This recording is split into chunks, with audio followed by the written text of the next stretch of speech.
อะไรนะใครผู้รถขอเบอร์โทรเจ้าคือบ้านบงเจ้าคือบอกเอาโทรศัพท์ให้สะเอาหายแล้ว เอาให้ละเอาให้แล้วก็เอาให้แล้วก็นึกว่าข้าเจ้าบ่ฮู้จักเบอร์เจ้าก็เอาโทรศัพท์ให้ข้าเจ้ากดเอาแล้วแหละเบอร์โทรเจ้าก็มีแล้วบ่แม่นเหรอพูดอ่ะไม่ได้รับ7 สายพุ่นน่ะมันโทรมาหาเจ้านี่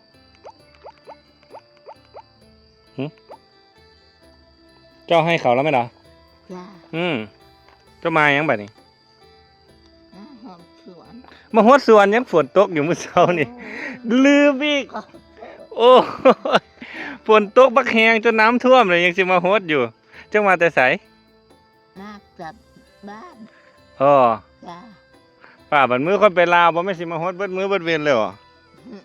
มาเบิ่งดินมันเปียกก็บ่ต้องฮดนี่2 มื้อนี่บ่ต้องฮดถ้ามันตกมื้อนี่อีก2 มื้อก็บ่ต้องฮดเจ้าไปถอนหญ้าทางหลังเด้อถอนหญ้าสูงๆกันน่ะไว้ก่อนฮะทางหลังอย่าไปฮดถอนอันที่ปลูกได้ปุ้ยปัดจะมารดต้นไม้ให้แสนดีฝนตกเมื่อเช้านี่ตกบักแห้งเพิ่นกับเปียกมื้อเช้านี่เจ้ากับบ่แม่นเอาเจ้าไปบ้านบงฮะก็ยังจำบ่ได้เจ้ามาแต่ไสซะเพิ่นมื้อนี่บ้านบงบ่แม่นมื้อเช้านี่มาแต่บ้านบงแล้วไปไสอยู่เฮือนบัดพอดีเขานำไปกินข้าวกินข้าวแล้วเรามาเลยเฮือนอุ้ยเพิ่นเฮ็ดเด้อเพิ่นแกงมาม่าเพิ่นแกงมาม่าข้าวแรงหรือข้าวเที่ยงข้าวเที่ยง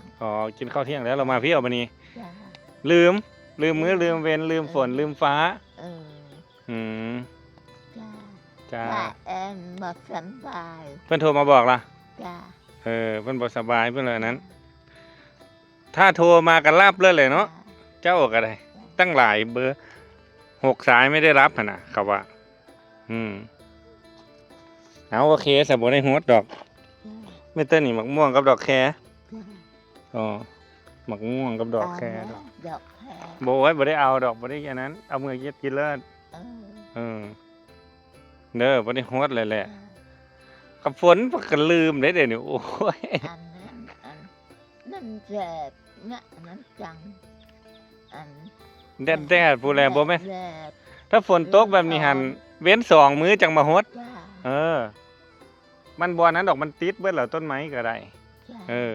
มีค่อยปลูกเอาต้นน่ะกระถางน่ะไว้อยู่ในต้นมะม่วงให้หน่อยอยู่บ่อนน่ะอุ้มนะเบิ่งให้หน่อยเด้อพักอีตู่พักหยังข้างหน้าอยู่หั่น